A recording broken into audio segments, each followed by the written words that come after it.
Well, here we go. I don't know what we're going to do, but we're going to do... Had Aiden in this forge today. He's doing pretty good, learning. Maybe I'll try a little forge weld.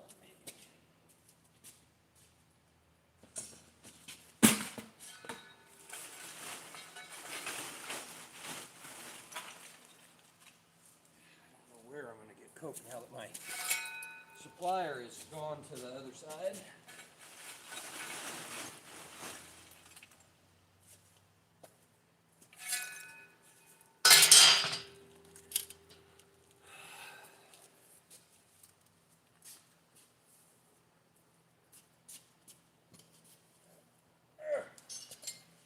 Come on, booger.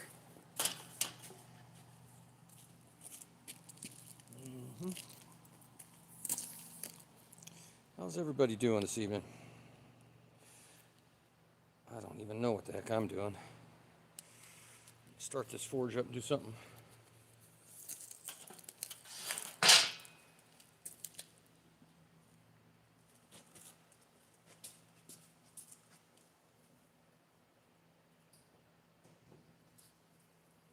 Get a little juice going.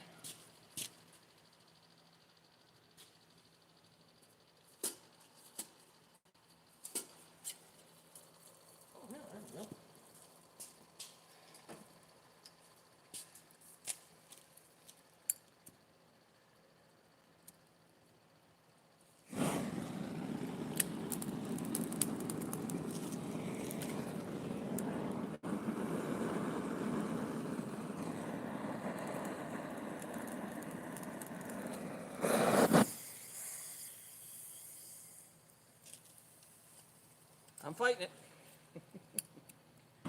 Typical.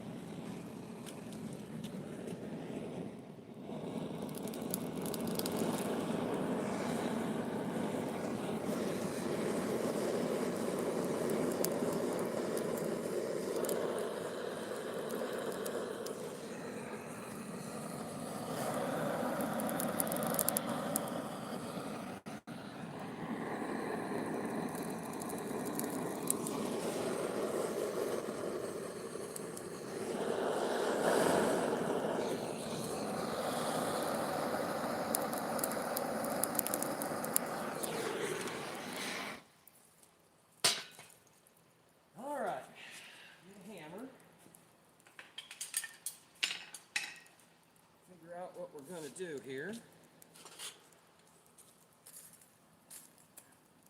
I can't read it from back there. I got to come over here. Hello, hello, hello.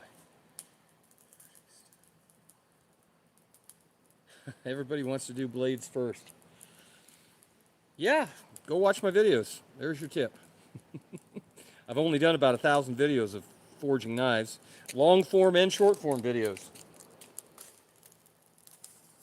But I don't ever recommend anybody start with blades. If you don't know how to temper tools, tempering knife blades is a whole nother animal. So you should probably learn how to temper chisels and build tongs and stuff like that first. Hello.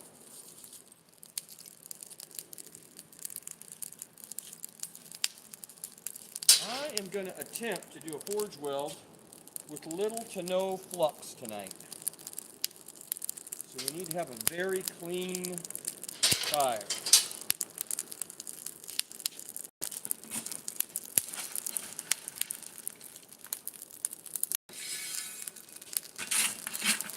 I don't know what I'm going to do when I run out of fuel. I guess I'm going to have to spend $1,000, I guess. I don't know.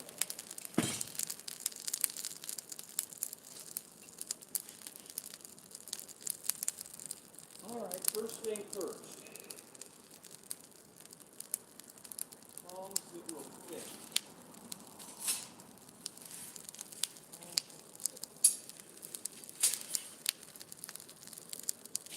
Might as well.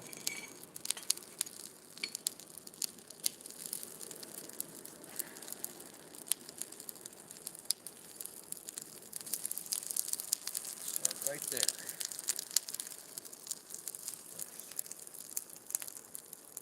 I guess I'll close that down just a little. We don't need it quite so crazy. Let that cook a little.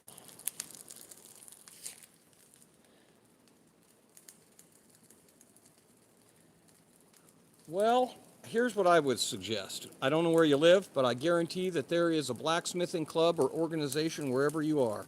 Thanks to Forging Fire, blacksmithing has become very, very popular, and there's clubs all over the place now. If you Google blacksmith clubs in your area, I'm sure some will come up. Because if Cody, Wyoming has one, then I guarantee there's one where you are.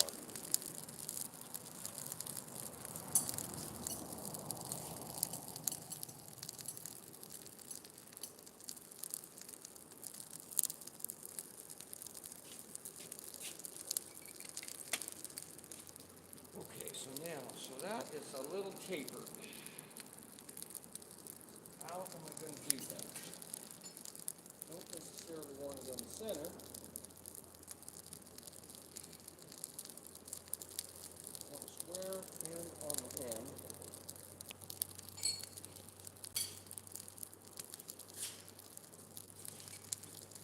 About 8 inches. Not quite.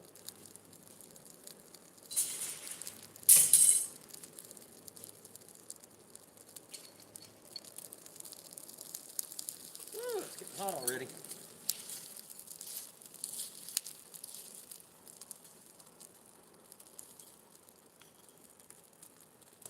That's good. You want it hot.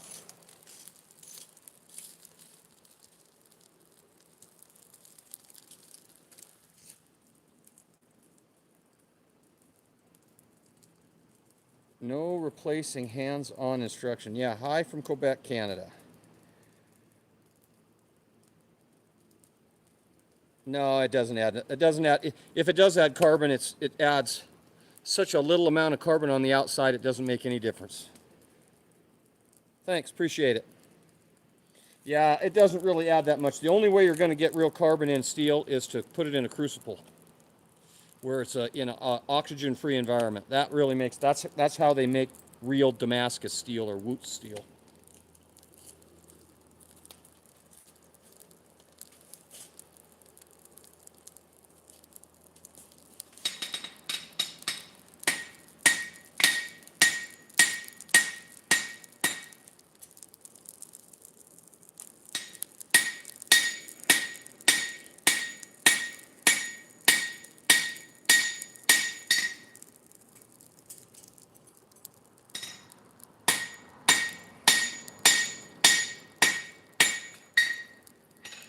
So I'm going to bring this down to a point because that's going to be the bit. That's going to be the bit for my little axe thing I'm building.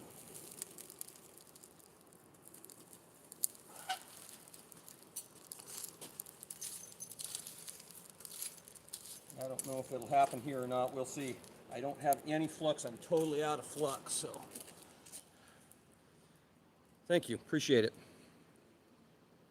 Good evening, everybody.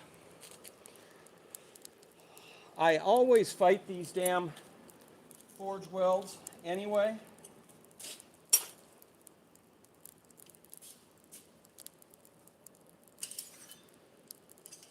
And without the flux, they can be a real challenge. It's not my preferred way to make an axe anyway. I really like to do them out of one piece. I'd rather forge them out of one piece, but sometimes you just got to do them out of two.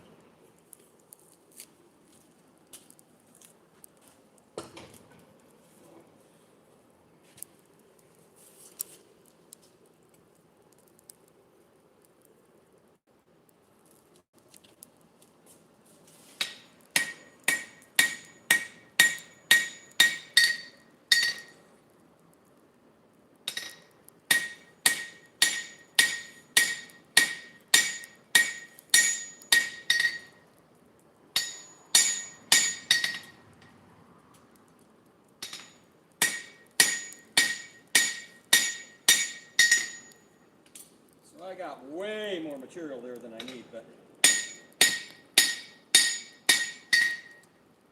better to have too much than not enough.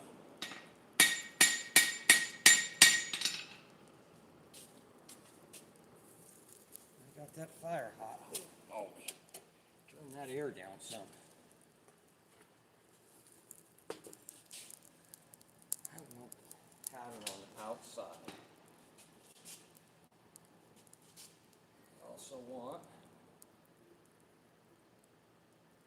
to make sure what I'm doing here.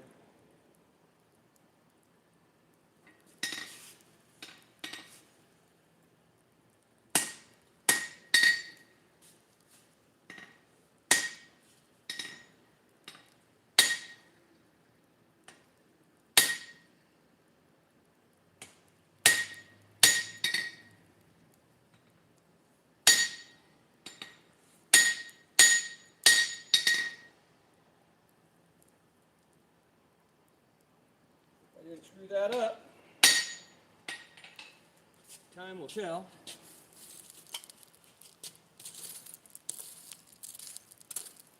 Might have got that a little too close to the one side.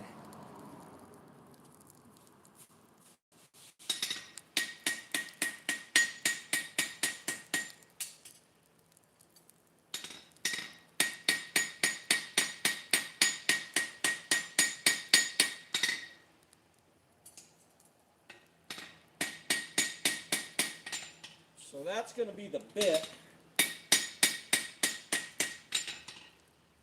hopefully. That's going to be the bit.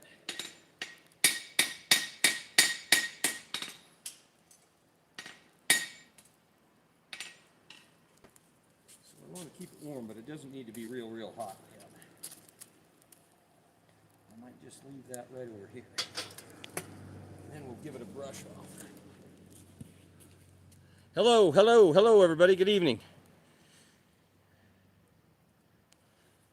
I've been putting out some really great content. Now that I've got the intern in here, hello, he asks questions. And when he asks a question, I just say, hold it, stop, and I hand him the phone, and I let him film it. And that way, I'm answering this, because I figure the questions that he has are the same questions that all new beginners have. So it's working out pretty good. I wish I could get more subscribers, but it is what it is.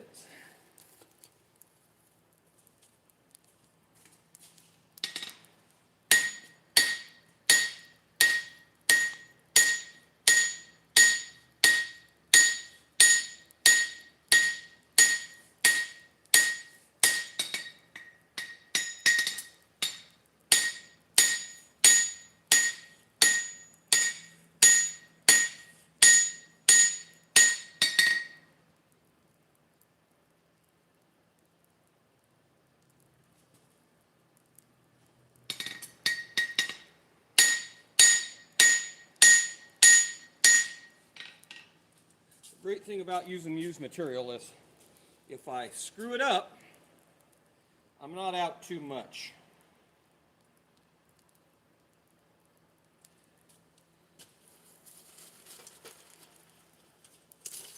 Other than some fuel.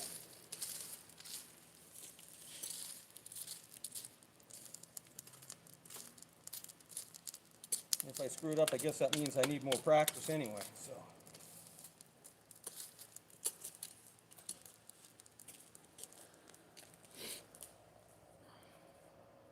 No, I don't do swords. I'm not forged in fire. I've turned them down twice. I'm not doing forged in fire. I don't do swords. I don't do swords. Take specialized equipment. Nobody wants to pay me my hourly rate for a sword. And I'm not working for free. I am a working blacksmith shop. I make my living doing it. And I seriously doubt there isn't 5 blacksmiths in the whole country making a living making swords. So, I am not. And I don't want to make swords. I have no desire. I make a lot of knives. I make tons of knives, make axes, make all kinds of tools. But I do not make swords. I think it's ridiculous.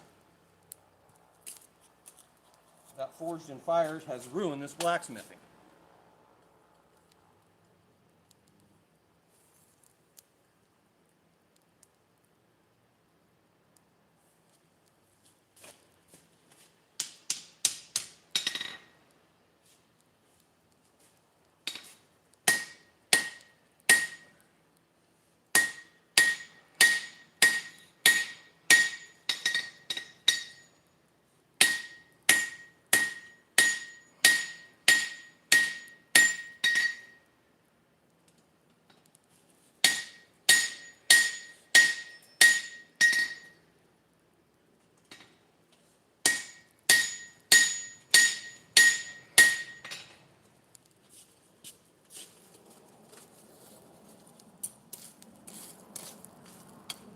Everybody thinks you can forge a knife in 22 minutes, and that's not how you make knives.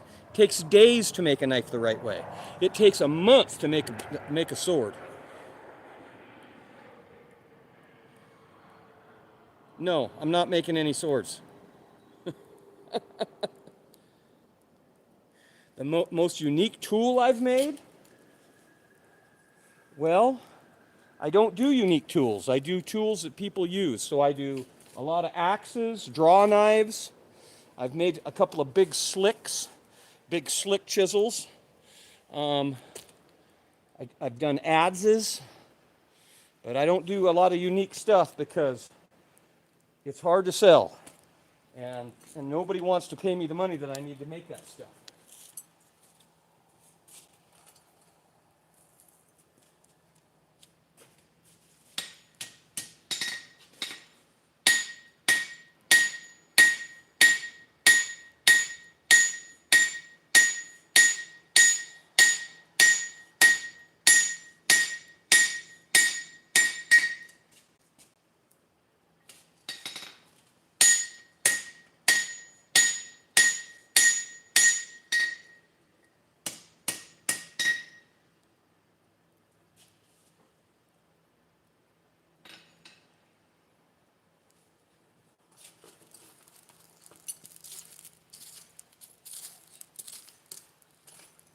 I like to make tools that are going to get used. And if you're using a sword for what it's designed for, then I don't want to build that. Milners, I've done a lot of Milners. I've done hammers, but for what it costs me to build a hammer, you can go buy one. We're working on I got an idea in my head for a axe, a small, and I don't know if it's going to be a Viking style one yet or if it's going to be, but I'm working on a small axe. Hello. Hello from Cody, Wyoming. And I just put the ears on, and I don't know, I might have got them too close together. It's an experiment. It's more about talking to you guys than the forging tonight.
Hello.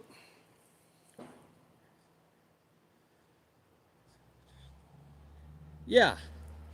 I see, here's the thing that you guys don't know nothing about me, is I had a life before I was doing this, and part of that life was following people around in so-called real television. And I hate television producers. I hate the people that are in television. And what nobody understands is, it ain't real. It's all mapped out. They know who's going to win. They've already got it picked out. None of it's real. And I posted a link. If you go into my comments in my posts, I posted the link to a interview with the guy who used to host Forged in Fire, and he talks about it. So there's a link in my posts that I just posted about it. And he talks all about how they didn't hire him back because his ethics were too good.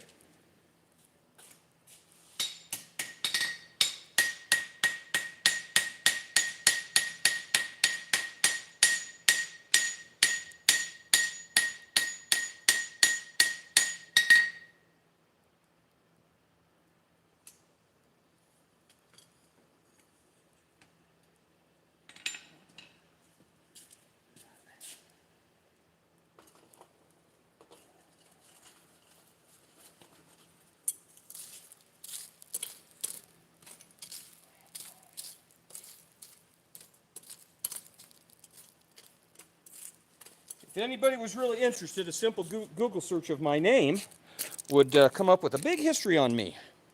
But it's been a long time ago. Yeah, Nax. Yeah, I could make it out of one, but I want more bit. So I'm adding a piece of, an extra piece in. So it's actually all one rasp. This is one of those old rasps from probably the 50s that didn't have a tang on it. And so I'm adding in a bit. I'll add a bit into it.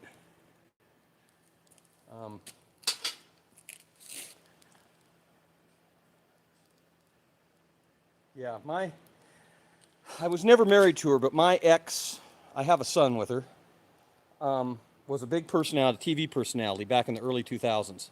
And so I followed her ass around for almost 6 years while she was doing her television show. And I learned a lot. I learned a lot.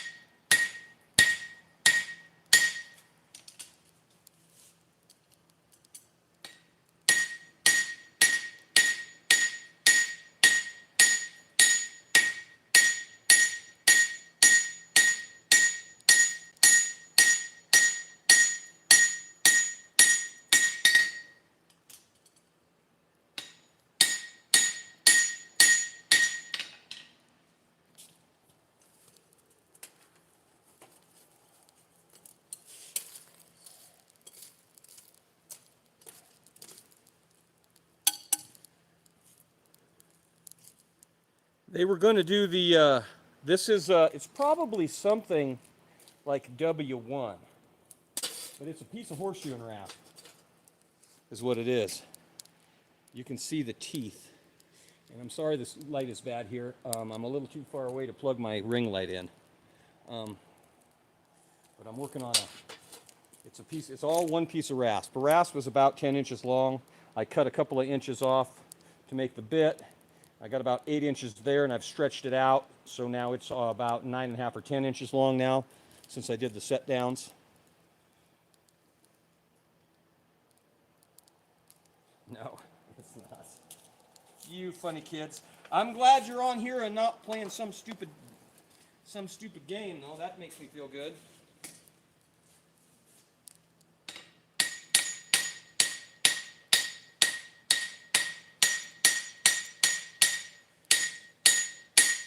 When you do your forge welds, you want that son of a gun to be clean. I'm going to try to bend this up now, and we'll see just how far off I am.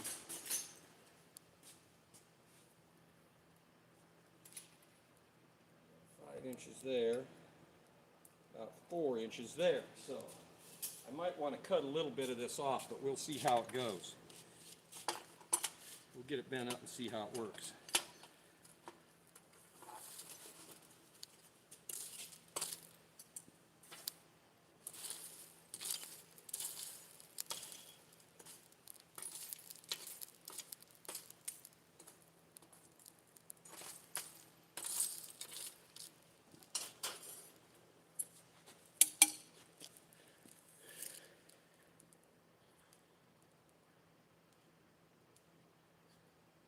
No. No. That's a hard no. That's a hard no. I'm not putting gloves on. You can kiss my ass.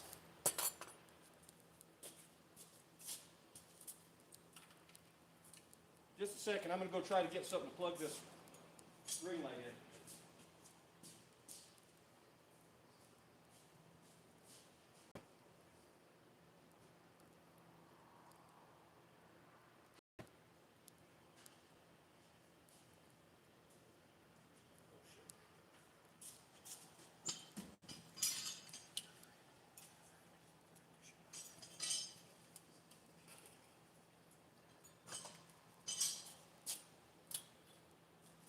If you are afraid of getting burnt, you should not do this job.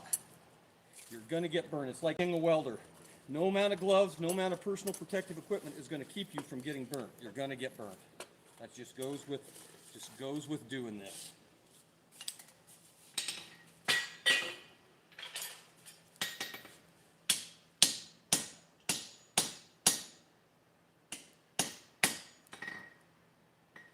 If you're scared about getting burnt, then you need to stay in a doctor's office or something. Keep your accountant job.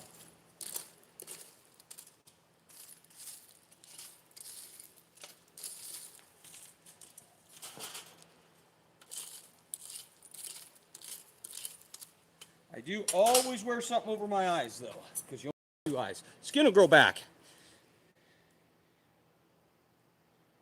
Yeah, you can't do shit in gloves. You can't. It's impossible.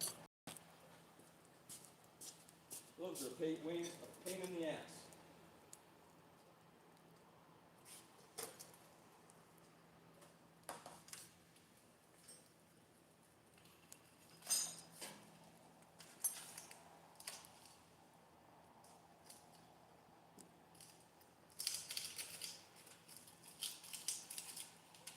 Just a second, folks. I'm trying to move some stuff around here. Trying to get some lights going.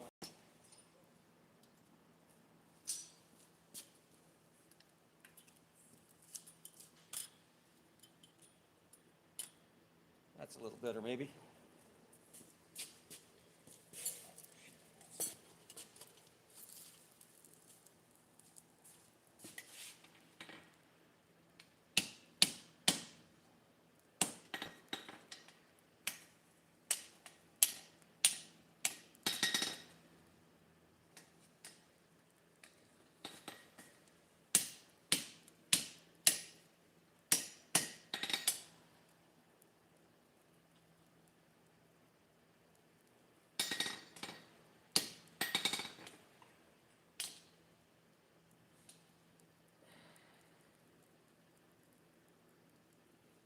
Well, I got a little crazy on that. I'm going to have to add a little, or cut a little off of one side.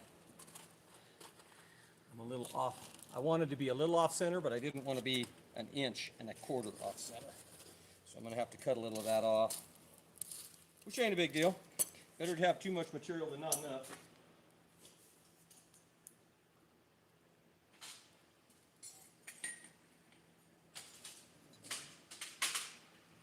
One little bit. That will go.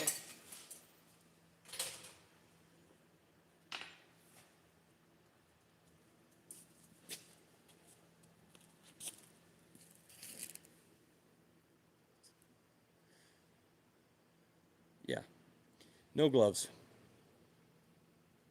Yeah, if I'm doing something where I'm twisting or I'm really close to the heat, where I'm burning myself just because I'm in the proximity, I'll wear a pair of gloves then. But for this typical forging, I'm 14 inches away from work. I'm fine. I'm 30. This is 30. I'm rolling into 37 years of doing this professionally. I started as a farrier back in 1988 or 89.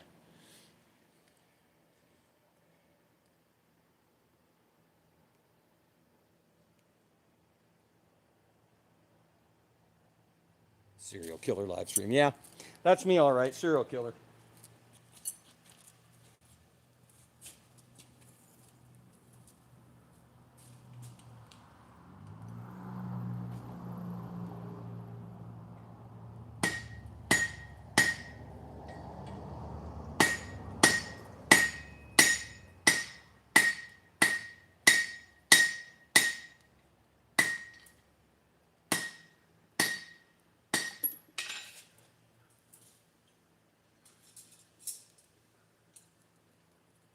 So I had to cut off about that much. It's almost enough to make a nice, it's almost enough to make a damn bit.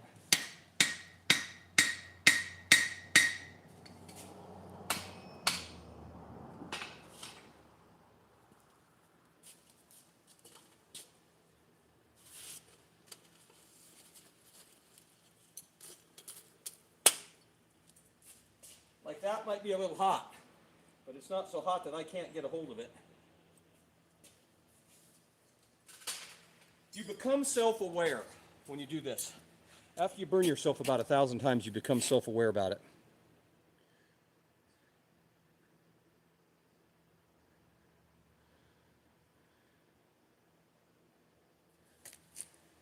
I generally have a little better ring light going, but I don't have enough cord to get my ring light around here where it's doing any good.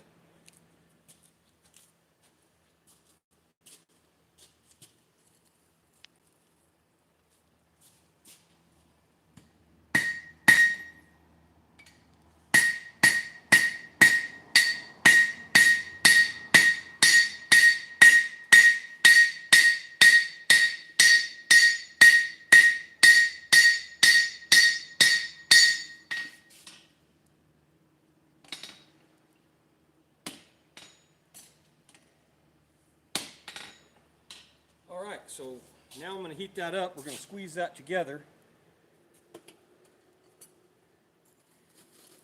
And I'll put that bit in there. Add a little more fuel.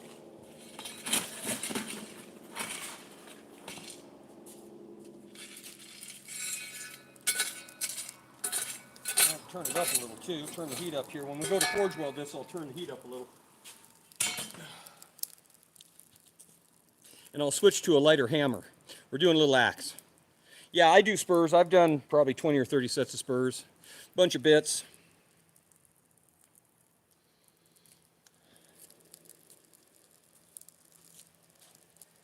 But you can't make a living doing that stuff. It's really hard. It's really, really hard to make a living doing that stuff. So.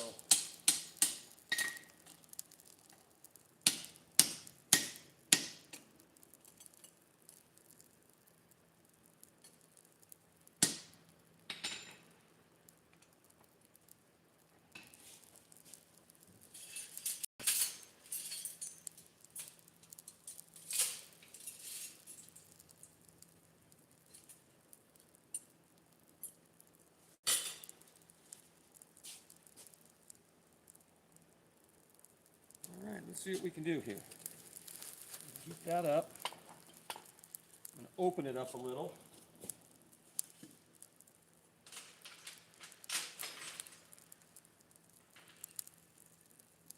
I only got one Hardy to fix this anvil. Over here. I've got 1,000 Hardys, but I only got one over here.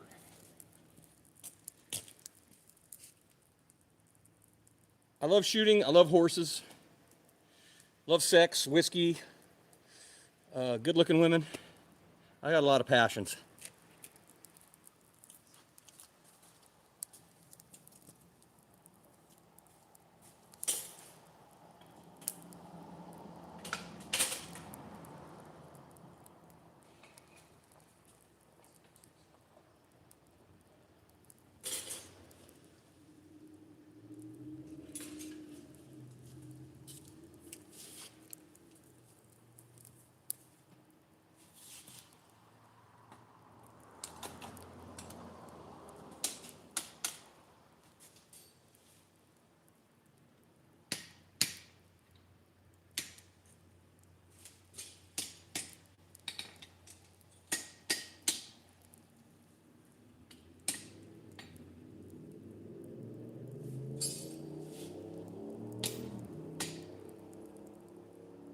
Stretched out, and it doesn't want to stretch very good.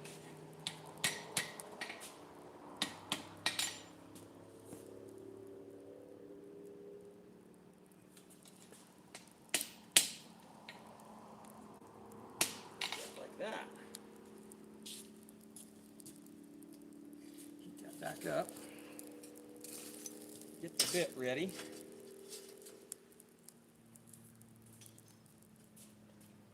Get the little hammer, because you got to have a little hammer, because in doing a forge weld, you got to have a little hammer.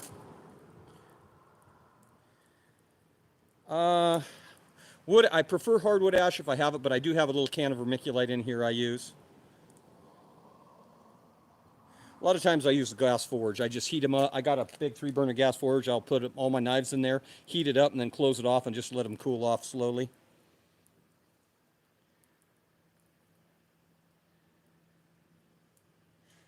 Sometimes the vermiculite, you get funny spots in it if you're not careful. I find that the forge works better.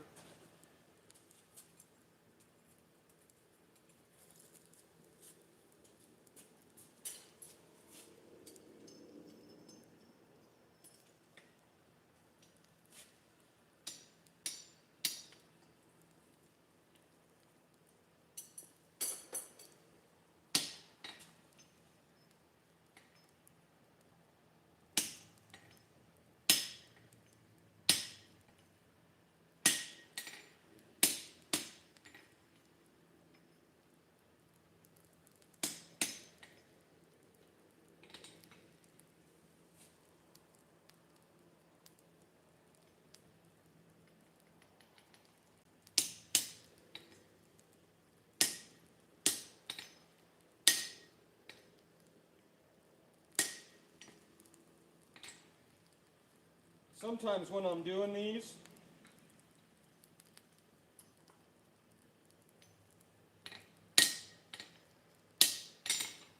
I'll do a little weld. I'll just tack weld it someplace so that doesn't slide around. We might be able to get her done like this though. I might be able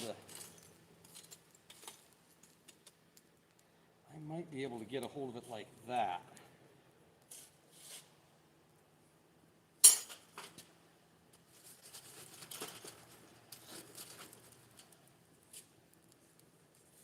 Get one side of it kind of taking. Like I said, we're not going to use any, I don't have any flux, so this could be a real interesting night. A big failure. So we're going to kick the air up and get the heat up to that. I want that sucker coming apart almost.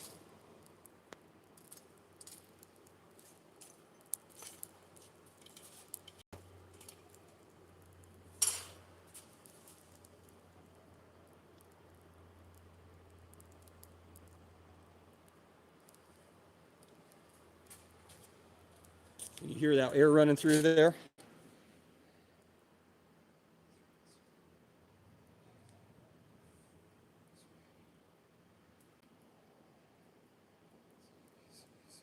Yeah.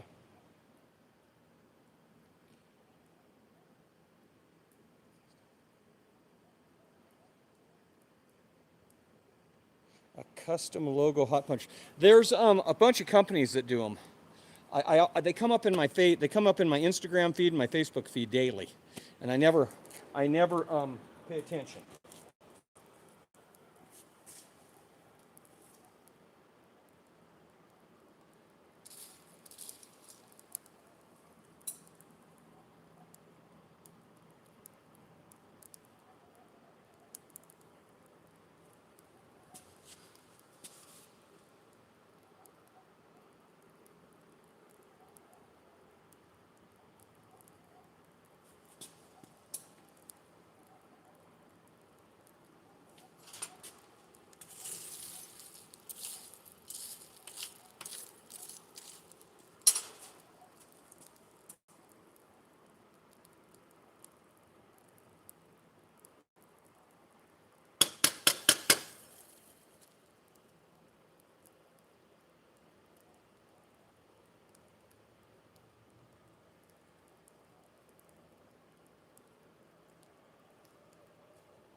This is a time-sensitive deal, what I'm doing. I do make some buoys once in a while, but I'm afraid they're getting very expensive now that I'm getting so busy.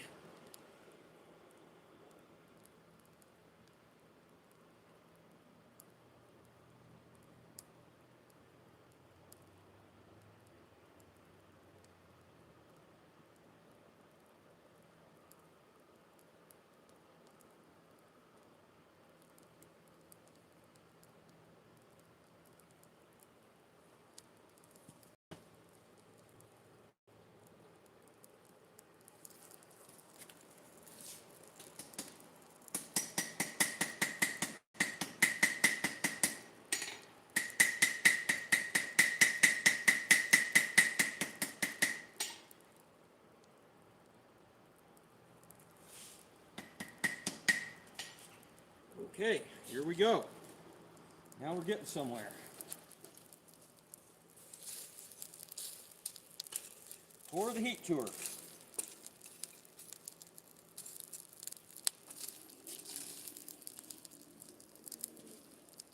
Let her get hot.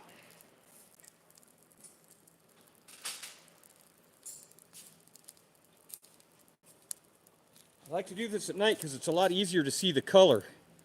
Hello. Greetings from Cody, Wyoming.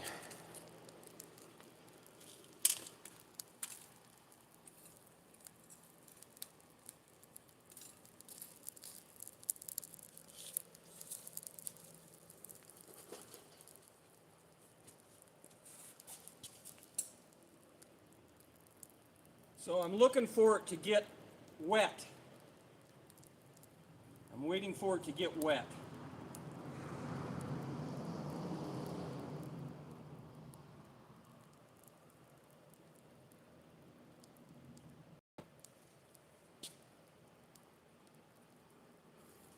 Like that.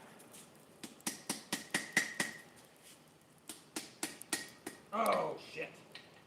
Hit it too hard, I broke the well.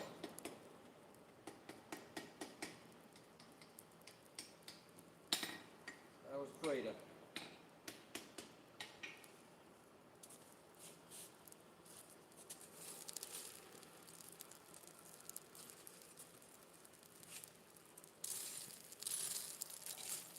You got to hit it really, those first couple of hits, you got to hit it really lightly. Because if you hit it too hard, you'll bust your own weld out. And I have a tendency to hit everything too damn hard.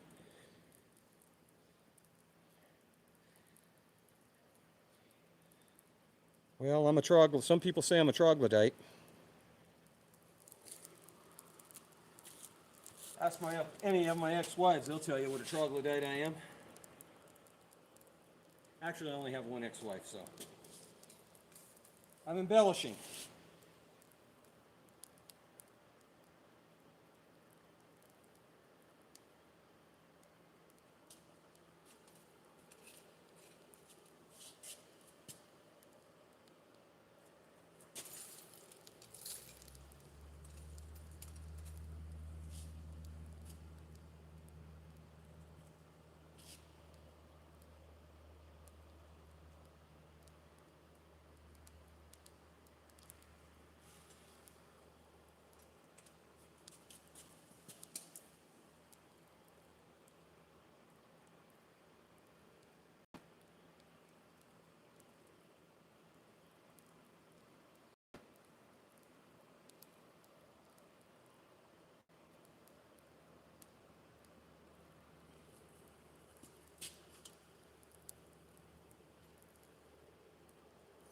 Yep, there we go.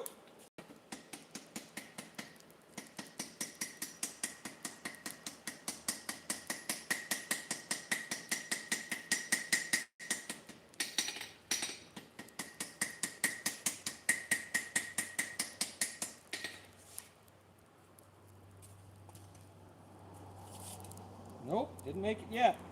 Boy, it doesn't like that, not like having flux.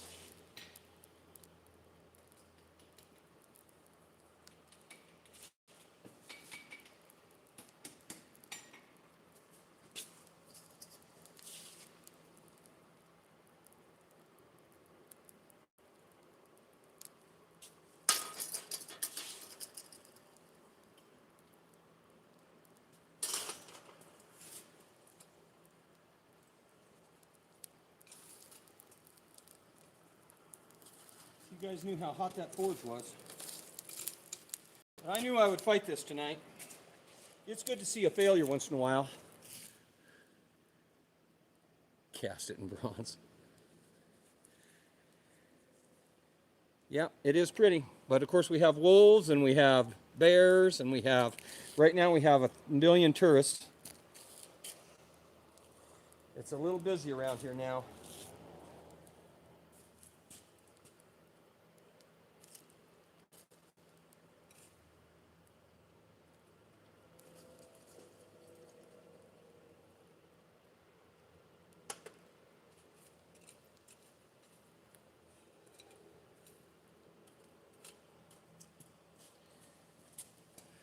It's a fine line between too hot and not hot enough.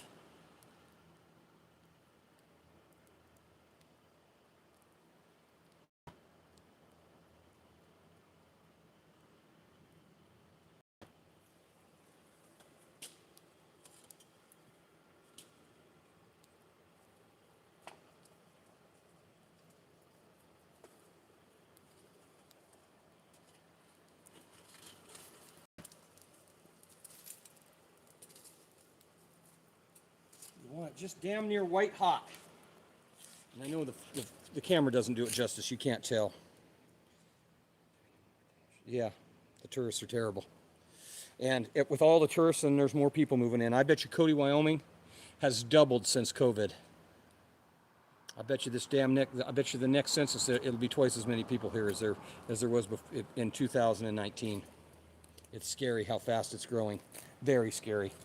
The city council's having a hard time keeping up. I mean, it's a mess. It's a mess. No infrastructure.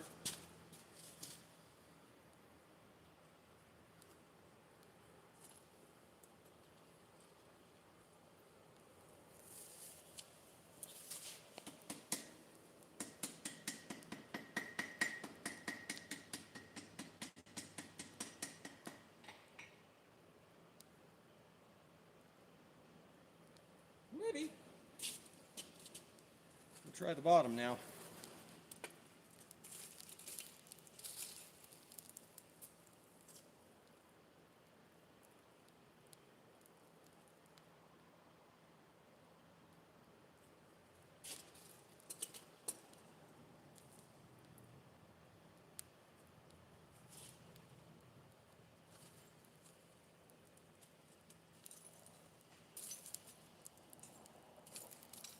If I can get it to take once, then I can do a pretty good weld on it, but I got to get it.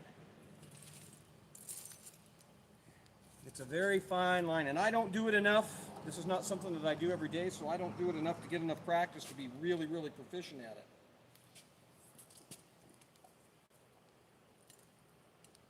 See there, I just lost the bit out of it.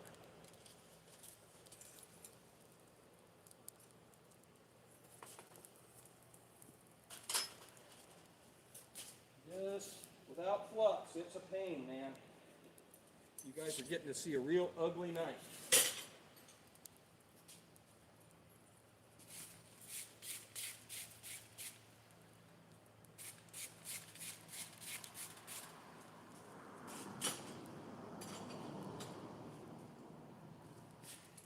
Ugly night of blacksmithing.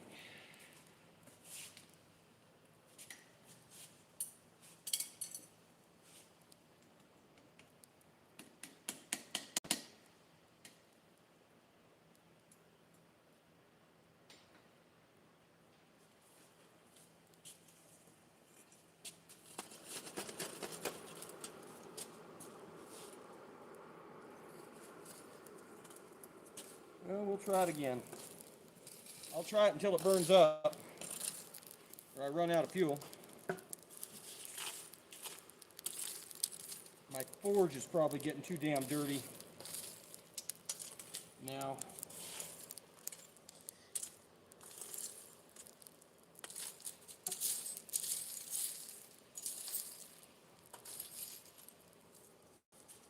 This forge doesn't have a clinker breaker in the bottom of it, so pretty ugly. I wonder if I could get a hold of that just like that.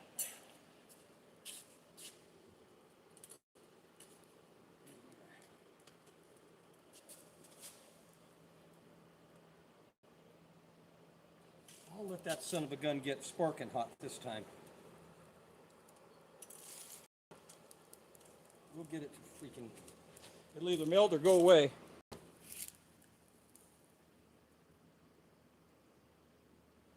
I don't know that I'll be doing Evanston. That's such a pull, and I don't make any money. I mean, we went down to the steam show, and they've tried to get me to come down for a couple of different events, and it's just such a pull. I mean, it's 500 miles, and I think I made about $600, which pretty much almost covered the flat tires and the fuel.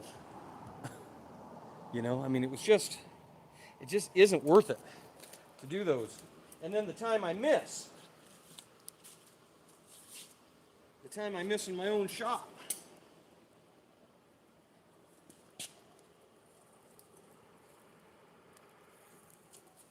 See, that ain't hot enough.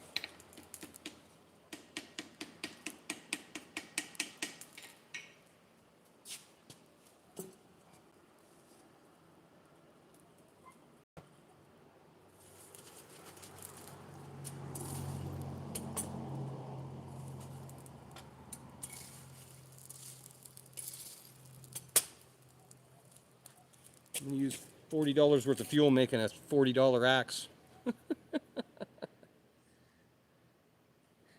Hello, good evening. We're kind of screwing around more than anything. Like a dumbass, when I went out today, I didn't go get more borax for use for flux.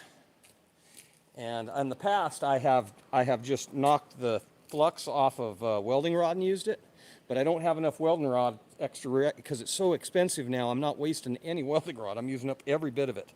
So I don't even have any welding rod that I could knock the flux off of and use. So we're trying to do a forge weld with no flux. And I don't know that I'm a good enough blacksmith to do that.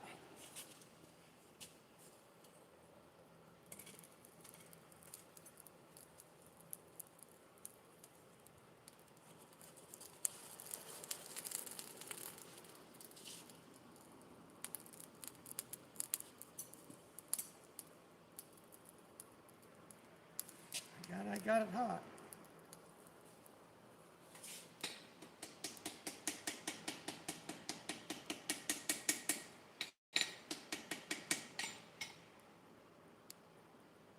Might have taken. How about that? Might have took. We'll go find out when I start pounding on it. If it bounces out of there.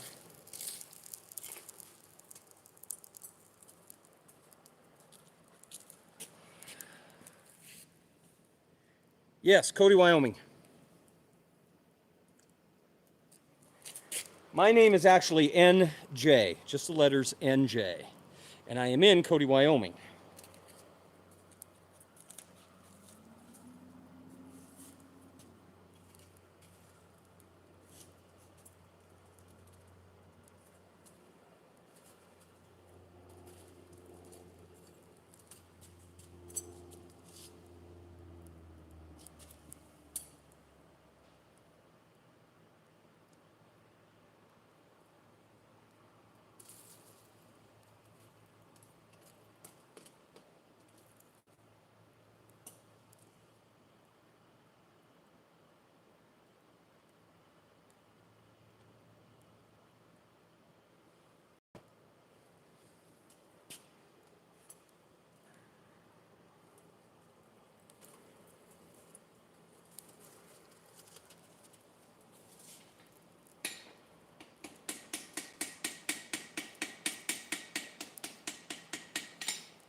Maybe.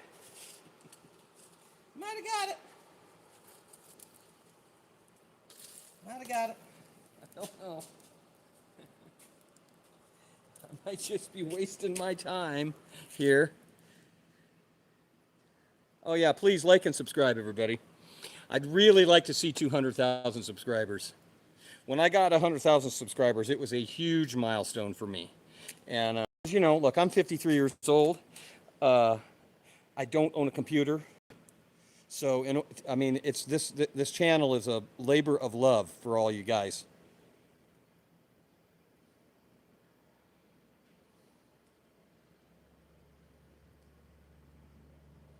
Yeah, appreciate it. I don't know if my forge is going to get hot enough because it's pretty dirty now. All the ash is... If a guy was really serious, he'd go in and clean it out and start again. Now...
if I'll finish this tonight or not. We'll see how it goes.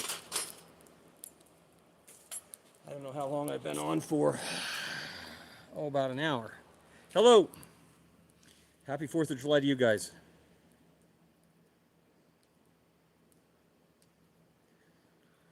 Yeah. Well, it ain't all about that. I think I'm going to go dancing on the 4th of July. I got a pretty good little bar just about 100 yards that way. And I think they're going to have a pretty good band on the 4th, and that'll keep me from having to drive with all the tourists. But Cody's changing. They're talking about not letting any horses in the parade next year. This might be the last year for the parade. They weren't going to let the firemen do a water fight with the fire trucks this year. So the all of the fire department here in Cody is a volunteer, and so they said, well, screw it. If we can't have a water fight on Main Street like we've had for the last 100 years, then we're not going to do it.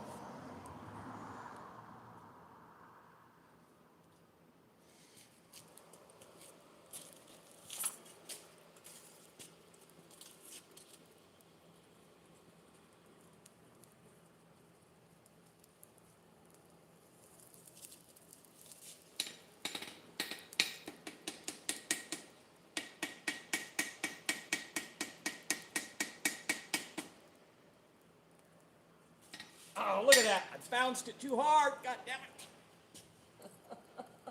I hit it too hard and I broke the weld. I think this is going to be an utter failure tonight. I have a sneaking suspicion. I think without a little flux on that, we're just wasting our time. Everything's too dirty now. I got a bunch of ash and everything in the weld, so it's probably not going to take. All my relatives live in Cody.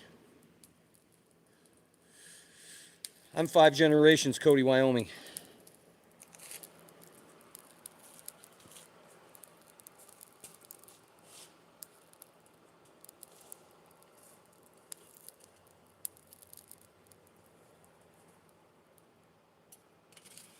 Well, we'll just let it cook until it cooks up. We'll just turn the whole son of a bitch into glass.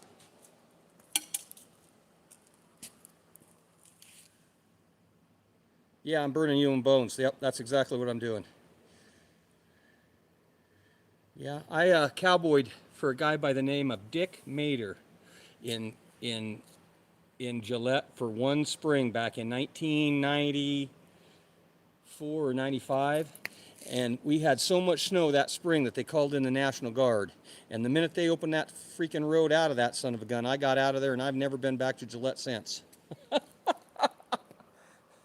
After working for that crazy guy and that snow and stuff, I was there to ride horses. And I was there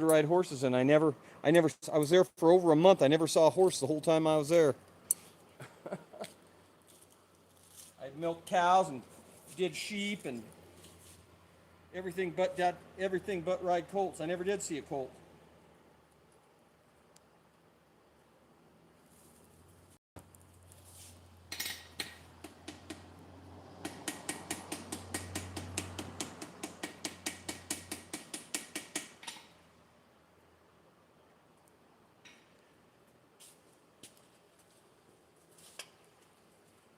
Well, that'd be a cute little axe if I could get it to weld.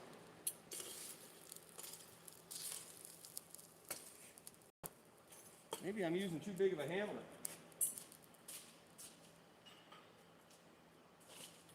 I can go smaller. I got small hammers. I got big hammers. I got hammers that are round and hammers that are square. Yeah. Yeah, he was an auctioneer. No, I don't have a mud dauber nest. I know some guys have used clay. They use clay for flux. I've heard that done. Straw. I've heard all kinds of stuff, but I've never been much of an experimenter.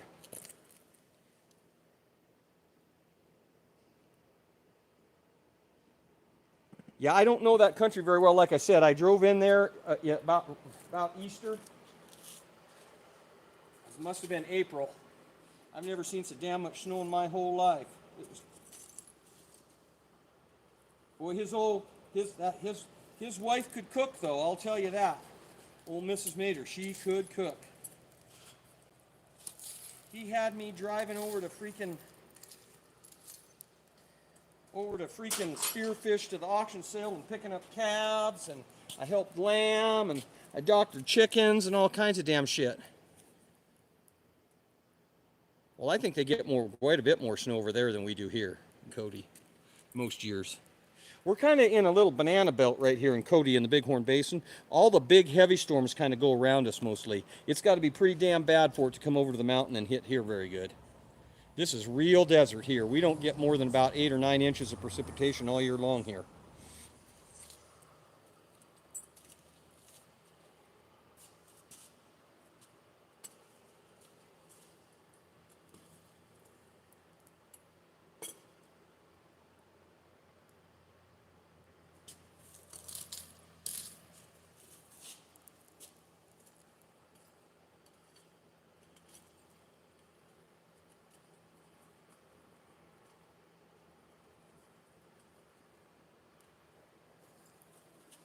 That's pretty hot.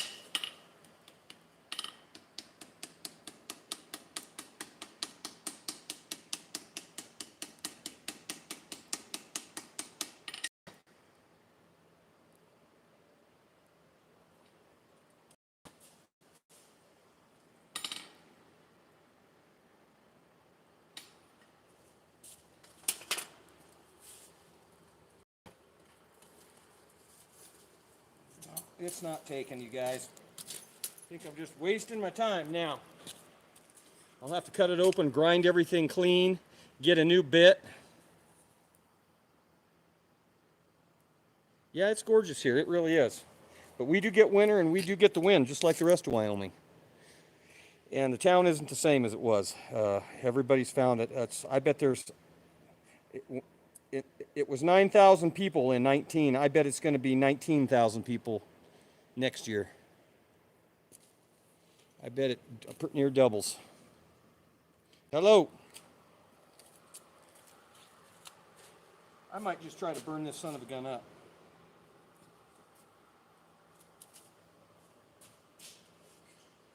I'll show you what happens when you overheat a piece of steel.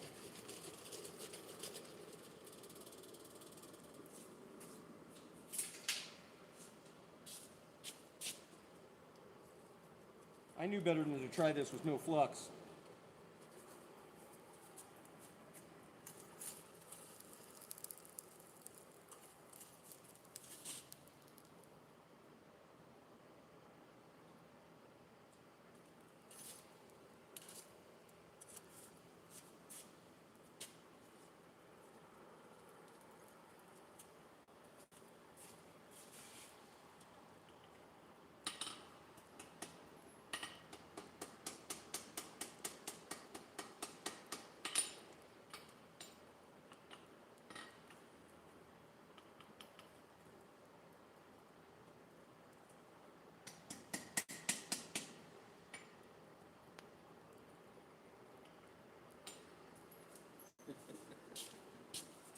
Oh well. Right, that's the struggle. Sometimes you're the windshield and sometimes you're the... My last one turned out pretty good. But of course I fluxed the hell out of it when I did it. And when you flux it, it lowers the welding temperature quite a bit. So the flux lowers the welding temperature quite a bit. And of course it keeps the oxidation out in between your weld.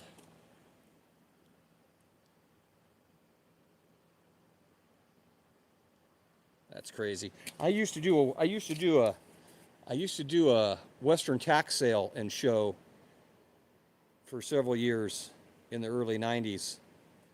At the Camplex. I used to sell tack on the road, horse tack on the road.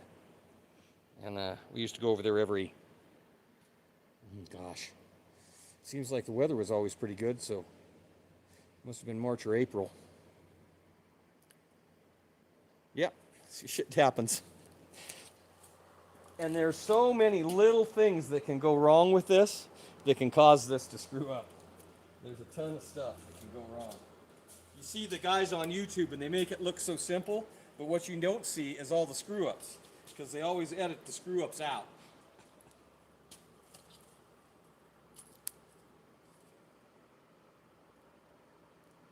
I guarantee there's a lot of screw ups that those guys, it's like that Norwegian guy. I love watching him forge, but I bet there's a lot of screw ups that he doesn't show. A lot of good editing. A lot of good editing.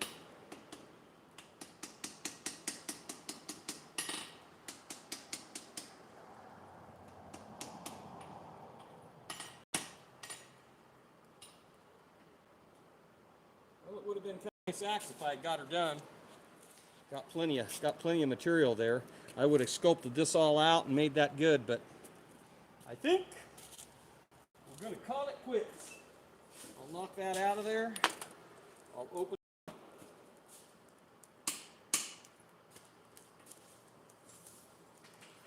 So I can get in there with a grinder and I can grind all that out, and then I can start again tomorrow.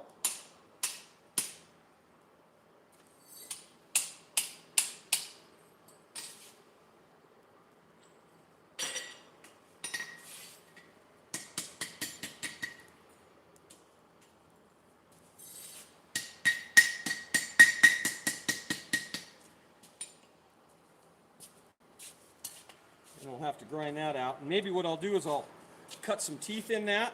So once I get it started, if you cut some barbs on that bit, it'll stay in place a lot better until you get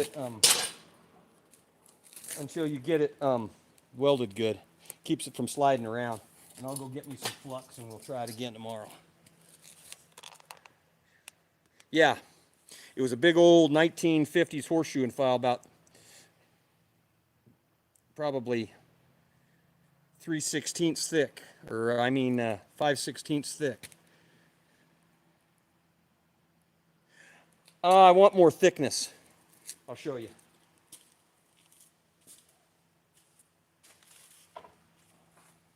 I want to do a beard. I like that look, and so you don't have enough material to get that much width out of it, so you got to add a bit.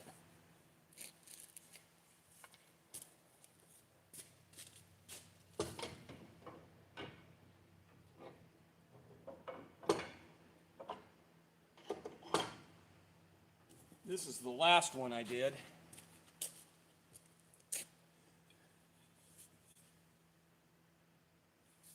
And that's a piece of that's one piece. That's a piece of 5160 truck spring out of a semi truck. And boy, do they make a good axe. Holy moly. Cute little.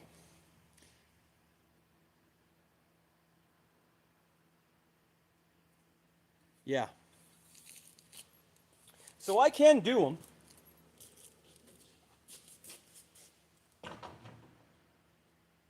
I do a lot of different things. Like, so here's a Warhammer that I made.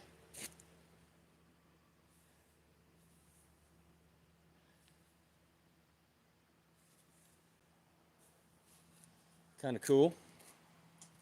And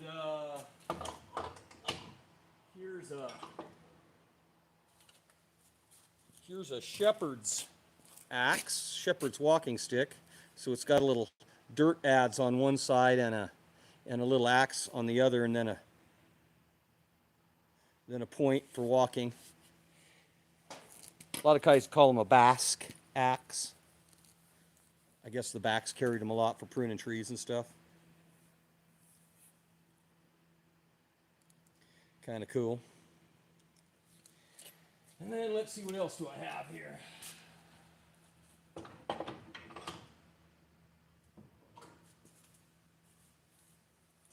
This is a French style teardrop eyed. That's forge welded.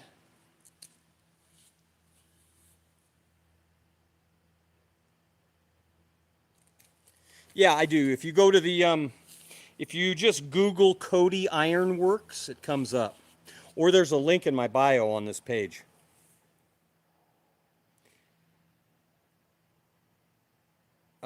Don't make it out of a railroad spike. Railroad spike is mild steel, and they will not hold up. You need at least a medium carbon steel to do something like that. So use a piece of truck spring, use a piece of truck spring, use a piece of sucker rod, but don't use a railroad spike. I actually have a scythe over here I can show you just a second that I made. Oh, you know what works really good is a lawnmower blade.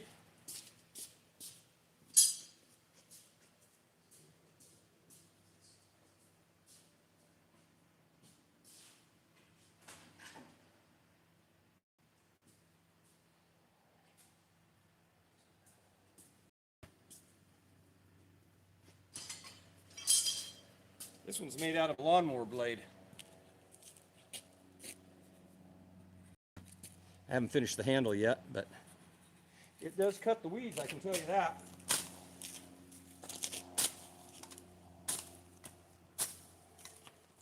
It sure cuts the weeds.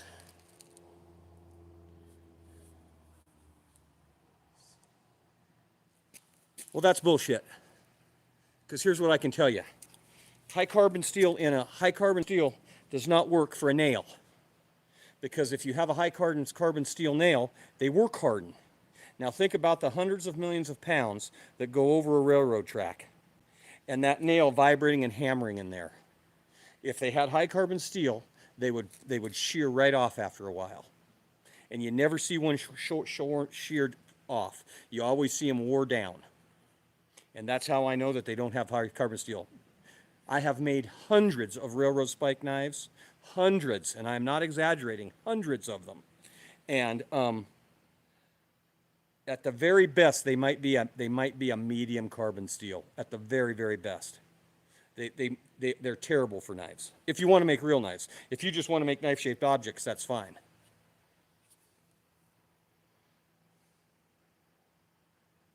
Not really.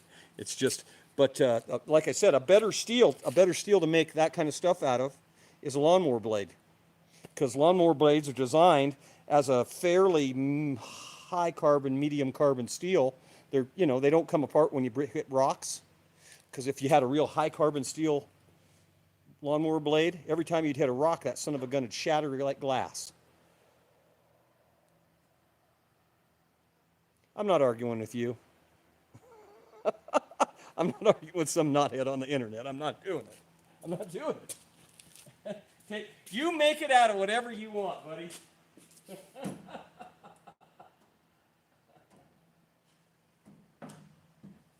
I can tell that you read something on the internet and you think you know. But I've got 36 years of experience. So I've got 20 railroad spike knives in 2 different stores downtown in Cody right now.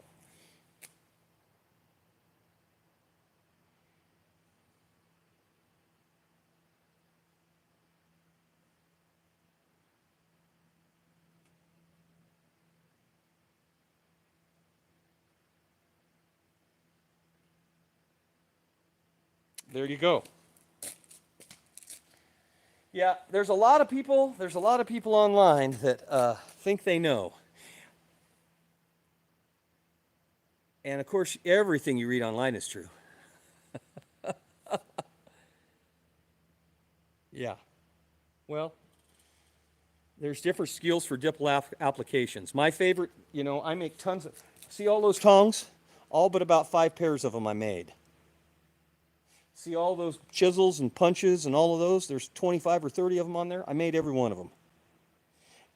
And some of them are made out of old chisels, and some of them are made out of truck spring, and some of them are made out of sucker rod. Truck spring, sucker rod, old chisel, truck spring.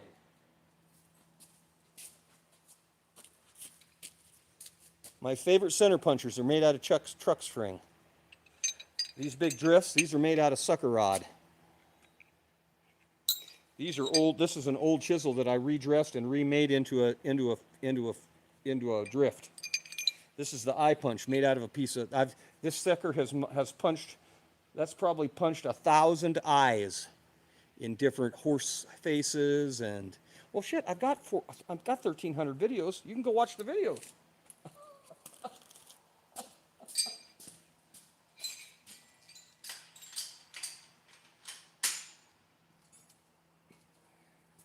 A railroad spike is not an easy thing to start forging with because they're big and they have a lot of mass in them. And I never tell anybody to start with a railroad spike knife. Start with some tools. Start with a set of tongs. Learn how to build a set of tongs. Learn how to and then once you're pretty good at that and you have good control of your hammer and you know how to manage the anvil, then start making some punches and drifts and chisels and stuff like that, because you're going to need all that stuff anyway. You can't hardly make a knife or make anything if you don't have a chisel, if you don't have some tools that go in your anvil.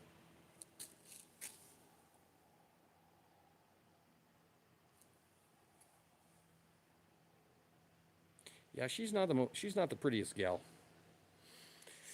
But I think everybody that goes back there is ugly, so what do I know? You wouldn't catch me dead in that town. I think that evil is contagious back there. I would never go there. So these are called bush tongs. And that's just 2 pieces of bar stock and a ring, and a forged ring. Here, let me get out of this. And that's the easiest set of tongs you can make, and they're infinitely adjustable. You want them to fit something, you put them back in the forge, and you grab a hold of it and you bang them down. No, I was fortunate enough to hang out with a bunch of old World War II vets growing up, and a couple of those guys were pretty smart, and they kind of planted a seed in me. And then I went to farrier school back in 1989 or 90. I started in farrier school, and we had to make all of our own tools and stuff in farrier school, and so that's where I started forging. And then I was a professional horseshoer and horse trainer for 25 years. And when I turned 40, I pretty much decided I didn't want to do that anymore. And so I started blacksmithing full time.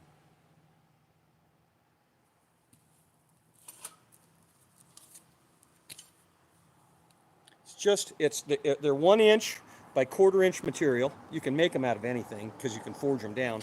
And it's a ring. And so you can make them fit. You can make them fit anything. But if you've got 2 pieces of steel like that, you can make a real set of tongs. If you have 2 pieces of steel like that, actually you could almost, well, they're a little narrow for cutting, but I know I do tongs out of 1 piece of steel.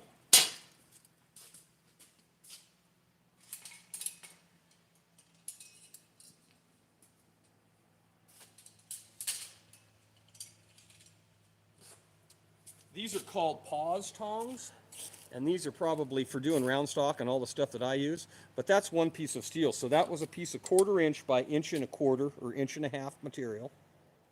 And I did 1 jaw on one end of the material, and I did the other jaw on the other end, and then I took one of the chisels that I made and I slit it. So this handle fits right in here. And then you just forge the sharps out, and you got a set of tongs. Same thing with these. This is 1 piece of steel. This was probably inch. That steel was that wide. So what is that? 1.25 inch? 1.25 inch by 1/4.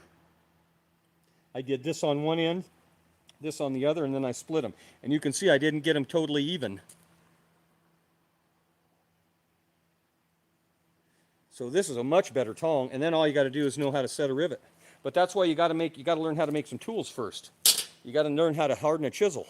You got to be able to tell what kind of steel you have. You have to be able to do a spark test on a piece of steel to tell if it's low, medium, or high carbon steel.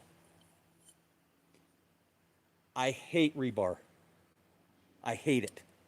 It is the lowest grade of steel you can get, and it's inconsistent. So in 3 feet of steel, there could be high, medium, and low carbon steel in that. And so you go to make something out of it, and you go to quench it, and it fractures. Or you go to weld it, and it won't take a weld. So you will never, there is zero rebar in this shop. There's for the price of rebar, you can buy good round stock. The round stock in some places is cheaper than rebar is. So I never use rebar for anything. Yeah, because rebar is made out of old recycled cars. They literally just take the whole car, grind it up, and throw it in the crucible and put the electricity to it, and how it comes, it's extruded. That rebar is extruded, and however it comes out, so the engine block comes out, and the bumpers come out, and the frame comes out, and however it's laying in the crucible when it comes out is how that steel is. And so you get a car that's got a lot of high carbon steel in the bumpers and in the frame, or whatever they're throwing in there. Yeah, I refuse to use it because I had a couple of projects and I got right to the end, and then I went to weld something or I went to quench them off, and they just disintegrate. You're very welcome. Yeah, go get some round stock. There are steel suppliers in every town, bigger than 500 people. There is somebody who sells steel, because there are fabricators in every town, and somebody has some steel. So you're way better off using round stock than sucker rod or rebar. I know you can go to the lumber yard and buy rebar, but don't do it. It's terrible.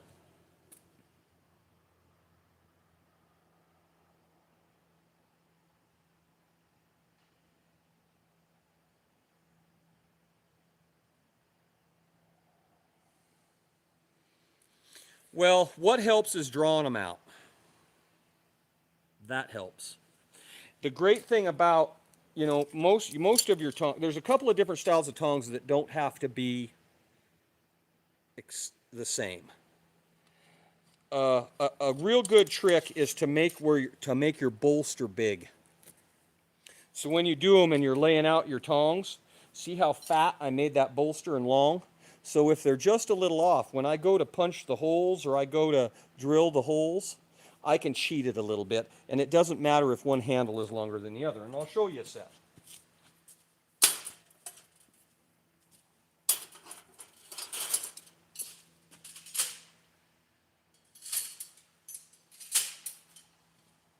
So this is kind of a little set of combination farrier tongs I did. They're sort of a farrier tong, but they work real good for flat stock. You can tell a farrier tong because they have a divot in the face for holding horseshoes. All farrier tongs will have a little divot in them. And you can see mine aren't fancy. I don't do fancy ones. But you can see I got one rein a little longer than the other, so I just curled it over. I didn't even bother cutting it off. But these, I think, were made out of square stock, and they're a little more complicated to build. Go watch. How do you forge something? Go subscribe to my channel. Jeez, how do you forge something? You're on YouTube. Go watch a video.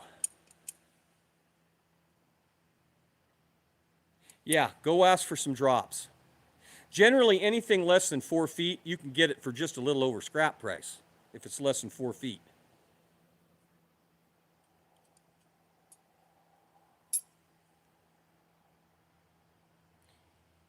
Well, now then you know how I forge something. If you've actually watched some videos, there's 1,300 videos on my channel at last time I looked, and that's all I do. That's literally all I do on my channel. There's no kittens. I don't do any dogs. Once in a while there's a horse or a gun, but 99.9% of the videos are me hitting a hot piece of steel with a hammer.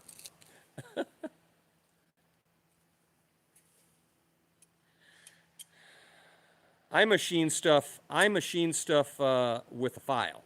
That's how I machine stuff. And that's how it was done for 1,000 years.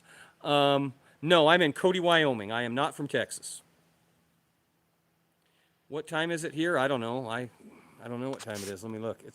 It's 6 to 11 here.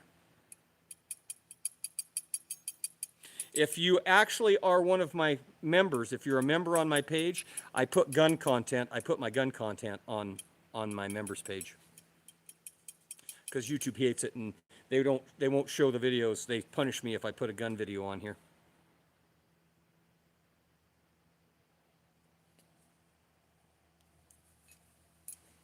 Well, if you're going to make it out of a thick block of mild steel and you're going to make it into any kind of an axe, you're still going to have to do a forge weld. You're going to have to forge weld a medium carbon or a high carbon bit in it. So, I sure see a lot of wraparound forged axes. They're probably easier. They're probably easier to do, but they're more of a tomahawk kind of a thing. You don't really get an axe. You get kind of a tomahawk.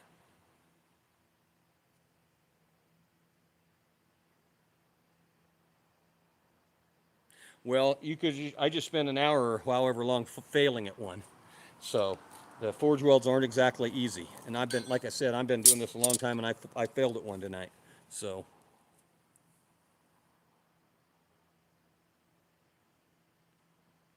Yeah, they hate the Second Amendment. And of course, a lot of what I do is I do mostly hardware. So I do a lot of gun racks, gun displays. I do a lot of that kind of stuff, and they just hate it on here. They hate it. As a matter of fact, I rolled tonight. I have a display. I have one of these displays, and I rolled the display out so the guns wouldn't show. Because it seems like anytime I have a gun showing, they really dial down. They really dial down the amount of people that come in.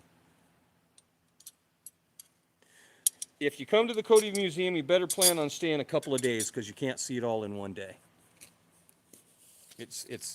They call it the Smithsonian of the West. So if you come, you better plan on 2 6-hour days in there.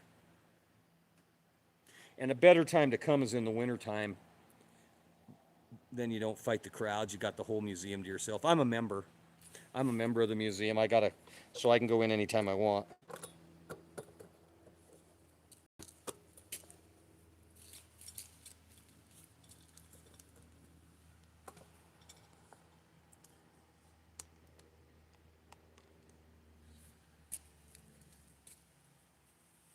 Yeah, no, it'll go. I know it will. I need to get some flux. I'm over here doing, not in my regular place. I don't have a vise over here. Generally what I do is I will take that piece of steel, like I'll take the bit and I'll run a chisel down that and I'll make little barbs. And then when you set that, when you fold that axe around that and set that, those barbs hold it in place so it's not sliding around in between the two pieces of the axe. I had a pretty good idea it wasn't going to work. Hello from Saudi Arabia. Oh my goodness.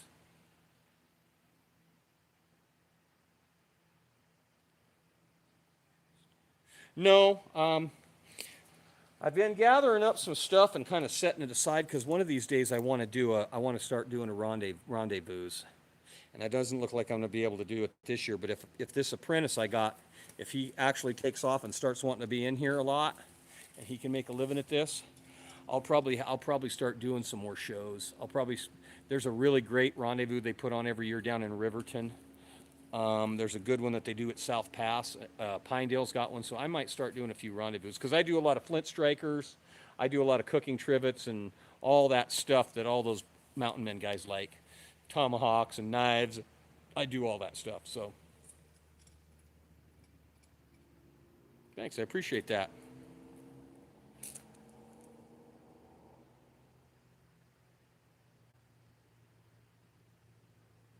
Yeah, if you have the ability to rivet the bit in, that's really great. But I wasn't set up for it here. I didn't have a vise. I don't have a hold down tool for this little anvil. Like I said, this was more for fun. I can't, this time of year, I can't do the live stream from the inside of the building because there's so many key people in Cody, they just throttle the internet back.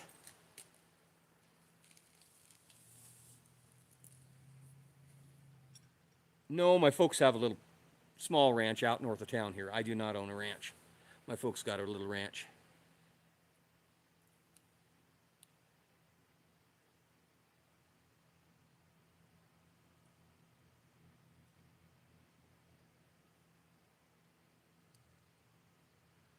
Well, and you know, it's been the same guys that have done this for years and years here. And last year, actually this weekend, the rendezvous in Riverton is going on 4th of July weekend, and the weekend after 4th of July. And we were coming back from Evanston last year from doing the steam, the big boy steam show down there, and we stopped. And they didn't have there was no blacksmith there. They didn't even have one. And I was like, wow, that's crazy to have a rendezvous and not have a blacksmith. And so I'm trying to come up with something.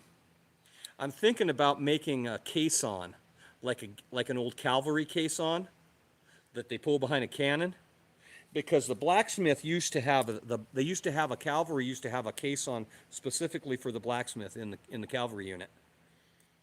And the good thing about that is I could put all my tools in like a big wheelbarrow, and I could just wheel it into the rendezvous and set it up. Then I wouldn't have to pack. I wouldn't have to pack all the bullshit in. I could just have my forge and everything in the caisson and just wheel it in like a Mormon push cart. Yeah. See, I blacksmithed on a truck, and I've got this trailer that I blacksmith in. If you watch my videos, you'll see the trailer. And before I got the shop, I had given up my other place, and I was forging out of this trailer.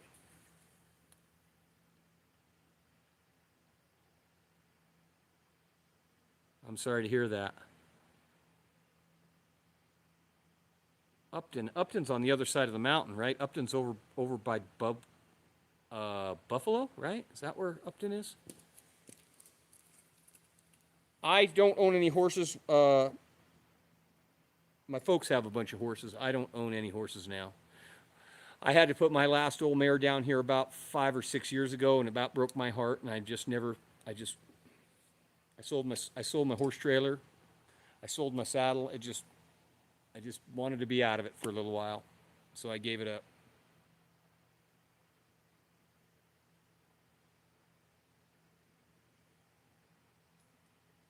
Yeah, but I had horses for years, and I was a professional horse trainer. That's what I did. That's kind of how I got into this whole thing. Is I figured, well, I was training a bunch of horses, and I was like, well, I better learn how to put a good farrier or a good horse trainer ought to know how to nail some shoes on some horses.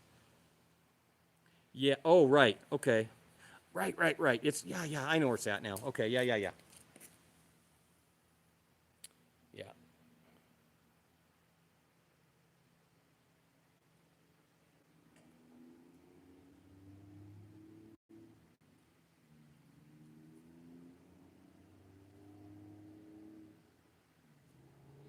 Yeah. If I wasn't over here, I would never leave Wyoming. But if I wasn't over here, I might be over in around Sundance or somewhere.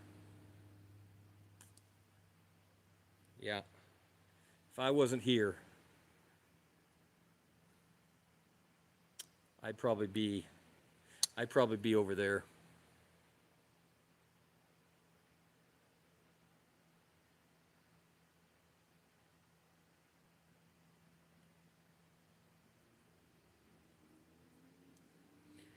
Yeah, it's pretty great, but it's getting less great every day. You know what makes a state great? And I don't and I am not a political person, but what makes a great state is conservatism, fiscal responsibility, and conservatism. Because you got to kind of be an asshole to live in Wyoming. Because it's a terrible place. The weather will kill you here. The lowest elevation in the state is 3,500 feet. That's the lowest elevation here. So you're on a mountain no matter where you go.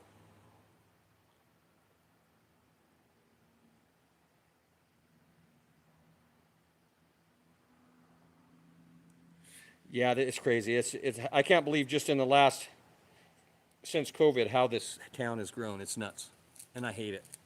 I really hate it.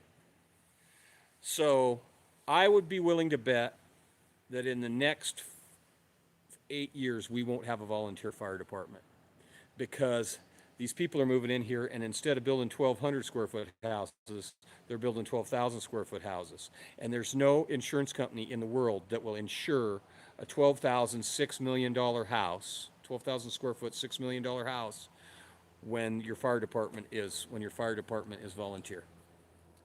And so those people will force us to start having a real fire department.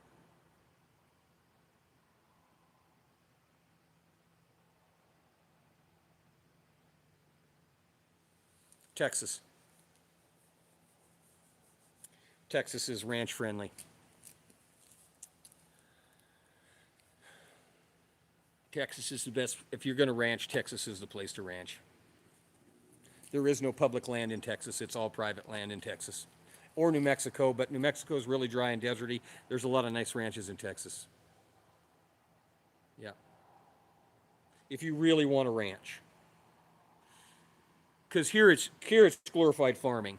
There's very few places here that don't have to raise hay to ranch.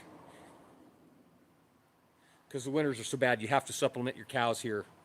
You have to supplement your cows here with feed, which means somebody's doing some farming. Somebody's doing some irrigating and cutting of some hay. And so they call it ranching, but really you're doing a bunch of farming with it here. If you just want to ranch, go to Texas.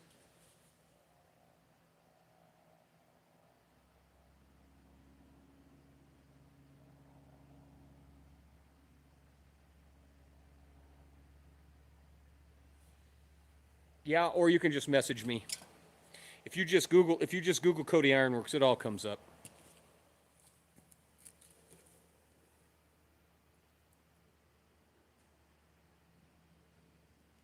I mean, if you just want a farm hobby ranch, Wyoming's great. But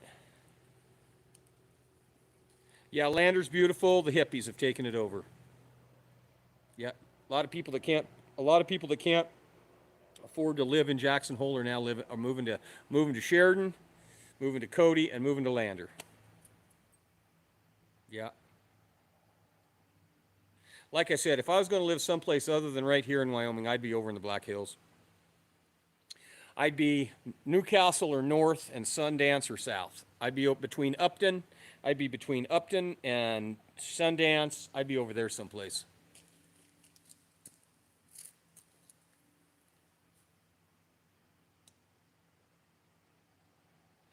No, not really. There's only one Indian reservation in Wyoming, and it's over here on this side of the state in Riverton. The Shoshone-Arapaho Indian Reservation is here. The Northern there's Crow, the Northern Cheyenne, and the Blackfoot Reservation, and the Paiute Reservation in Montana. I think a little bit of the Crow Reservation butts up against Wyoming, but it stops at the state line. But there is a Shoshone Reservation, the Shoshone and Arapaho Reservation here. It's about 100 miles from here. I'm actually closer to the Crow Reservation right here in Cody because it's about 60 miles north. And the Crow Reservation, or the Arapaho Reservation, is about 100, just about damn near 120 miles south of here. Oh, in the Black Hills? If you get on the South Dakota side, there's a lot of Indians. Yeah, I got no trouble with Indians. I've done my fair share of running around with the Indians. My grandmother was half Comanche. It doesn't show in my face, but she was. Yeah. Her maiden name was Red Man.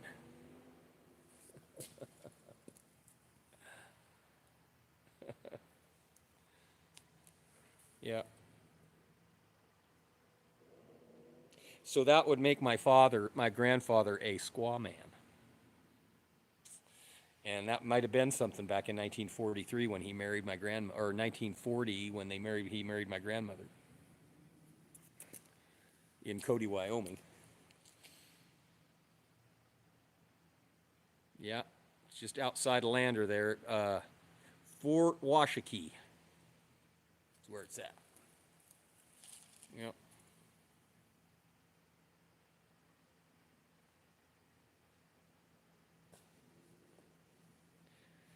You know, I've kind of aged out You know, 15 years ago, I would have lived in Colorado, but I wouldn't live in Colorado for love nor money now.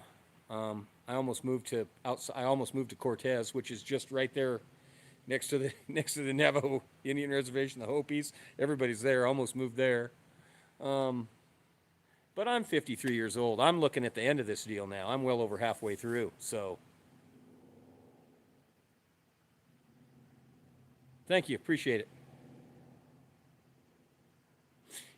If you're serious about looking at places, let me know before you talk to any real estate agent up in this country. Come and see me, because there's some. If you're serious about moving up here, you need to talk to somebody who's not going to screw you, tell you what it is like.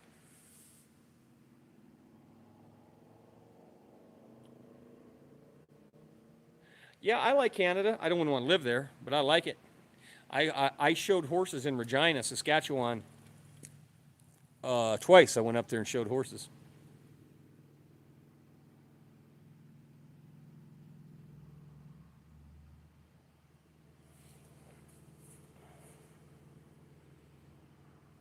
Hmm.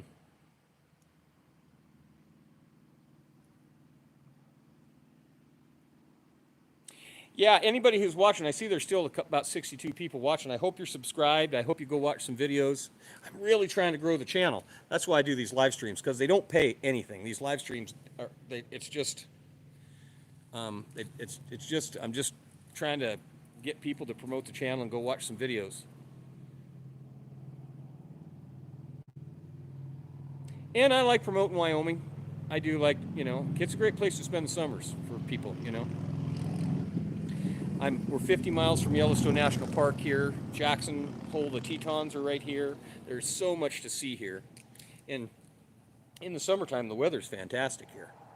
I mean, it got up to 85 or 88 degrees today, and that's about as hot as we'll get in Cody. No, I do make chain, but I don't make anything that big. I got that wrapped around that anvil because of that stand is really light and it wants to walk away.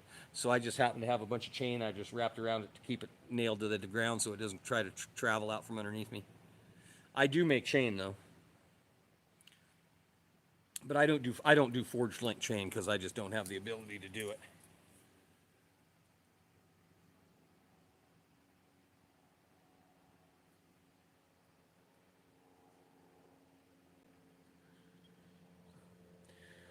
All right, everybody. Well, I think I'm going to go to bed. I've had enough tonight. Um, Please subscribe, and then you'll get notifications because I try to go live a couple times a week, and I've been posting about two or three short form videos a day. Because now that I got the intern in here, like I said, every time he asks a question, instead of me answering him, I make him pick up the camera and film it. And that way, everybody gets the answer to the question that the intern has. So hopefully we're all getting better from that. So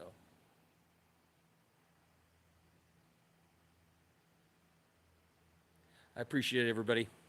Thanks for coming in, and get it hot and hit it. Always wear your safety squints, and we'll catch you in a day or two. Who knows? I might even do a 4th of July one. I don't know. We'll see what happens. Thanks. Oh, go like the Etsy store. Just Google Cody Ironworks. Thanks, everybody.